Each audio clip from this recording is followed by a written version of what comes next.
Hi everyone, I am Dr. Nikita Vadva and I just cleared my FMGE July 2025 and I'm here to tell you my experience that how I prepared and what are the keys that you should know.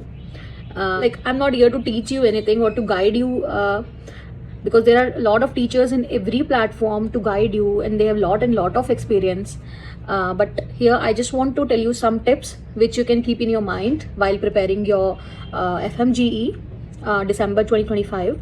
So the first thing is that keep confidence in yourself, and you should have very strong motive to prepare for this exam, because if you don't have motive you will stop at some point in your journey. Because हो जाता है, like while you're preparing for any exams you will feel tiring sometimes. जब ज़्यादा हो जाता है, every day you are consistent to something, daily you're waking up, you're studying and you're studying whole day and just eating food and sleeping, and that's your daily routine, and because of that you feel like यार अब नहीं हो रहा है, so that motive आपको continue रखता है उस जर्नी पे, ठीक है. So keep that motivation in you and trust yourself, ठीक है. Trust yourself that you can do it, है ना. और another thing is that try to do all 19 subjects at least once. I'm not telling you to read all 19 subjects every time. At least once try to complete all the 19 subjects, and later on you can just stick to your major subjects, major and minor subjects, and keep doing PYQs along with those RR videos, because RR videos are the one which you can do in those 4-5 month duration. You cannot complete your whole videos. Also, there is a thing which is called core knowledge that will also help you a lot. That will also help you a lot in your journey, because ऐसा नहीं होता है that आपने पूरी MBBS complete की है अपनी, ऐसा नहीं होता that you don't know anything, right? So you have that core knowledge if you have really studied seriously in your college time. That will be very helpful to you in this preparation time. All right. Also I would suggest ki make your short notes anywhere, like personally you can make flashcards will be like very beneficial to you, as when you will travel for your exam na, so you can carry that also, है ना. Because books you cannot carry along with you, copies, registers you cannot carry along with you. So I would really suggest कि आप flash cards बना लो. Flash cards you can easily carry with you, है ना, जितने मर्जी. I have taken approximately 250-300 flash cards I made during my preparation, and मेरे लिए बड़ा easy रहा था वो. like जब मैं अपने एग्जाम देने गई थी तो मतलब मैं easily उसको कैरी कर पा रही थी.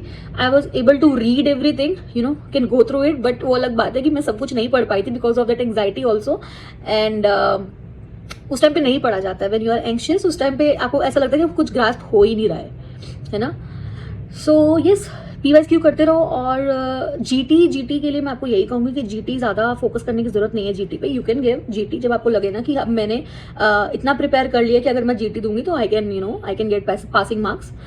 अगर ऐसा लग रहा है अंदर से तो दे लो. बट इसका मतलब ये नहीं कि अगर नंबर नहीं आए तो कॉन्फिडेंस लूज करना है. ऐसा नहीं करना. कॉन्फिडेंस तो 1% भी लूज नहीं करना है, because confidence is the key. तो GT देना है या GT नहीं देना है आपकी मर्जी है. I have one friend of mind जिसने GT नहीं दिया था एक भी throughout the journey and he passed. So ऐसा नहीं होता कि जिसने GT नहीं दिया वो पास नहीं हुआ, ऐसा नहीं होता है. GT आपकी पर्सनल नॉलेज के लिए होता है, ठीक है. आपको अगर लग रहा है कि भाई मैंने इतना कर लिया है कि मैं अब GT देने लायक हो गया हूँ, तो आप GT एक दो दे के देख लो, ठीक है. क्योंकि GT का मतलब ये होता है कि अगर पेपर इतना हार्ड आ गया ना कि मतलब बिल्कुल ही आउट ऑफ वो आ रहा है कि मतलब लेवल उसका अलग ही लेवल आ रहा है ना, तो भी आप कॉन्फिडेंस से उसको क्रैक कर पाओ. GT का मतलब सिर्फ यही है. GT का मतलब आपकी नॉलेज चेक करना नहीं है. GT का मतलब आपको कॉन्फिडेंस चेक करना है. माइंड दिस, ठीक है. नॉलेज आपकी आप डिसाइड करोगे, ठीक है. आपकी कोर नॉलेज प्लस आप अभी कितना प्रिपेयर कर पा रहे हो, आप कितने टॉपिक्स से गो थ्रू हो पा रहे हो, ठीक है. एंड आई वुड सजेस्ट कि सारे टॉपिक्स को आप ऐसे करो कि जैसे आपने कोई भी टॉपिक, कोई भी डिजीज आप पढ़ रहे हो तो हर सब्जेक्ट्स में से ना उस टॉपिक को क्लियर करके चलना, ठीक है. इससे क्या होगा, आपका एक मेजर पार्ट आपका सब्जेक्ट्स का कवर होगा. क्योंकि हम अगर अलग अलग टाइम देने की सोचते हैं ना 19 सब्जेक्ट को, तो वो थोड़ा सा मतलब पॉसिबल नहीं हो पाता है. ऐसा लगता है कि पॉसिबल नहीं है.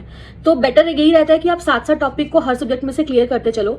वो आपका कम टाइम लेता है, क्योंकि बाद में जब आप उस सब्जेक्ट पे जाते हो ना and you see your book, तो लगता है अरे ये तो मैंने कर रखा है. मतलब मार्क किया होता आपने तो आपको समझ में आ जाता कि तो मैंने पहले कर लिया है, पर आपने उसके लिए अलग से टाइम नहीं निकाला, आपने उसी टॉपिक के साथ साथ करते गए थे, तो वो आपका सेपरेटली टाइम नहीं लेता है।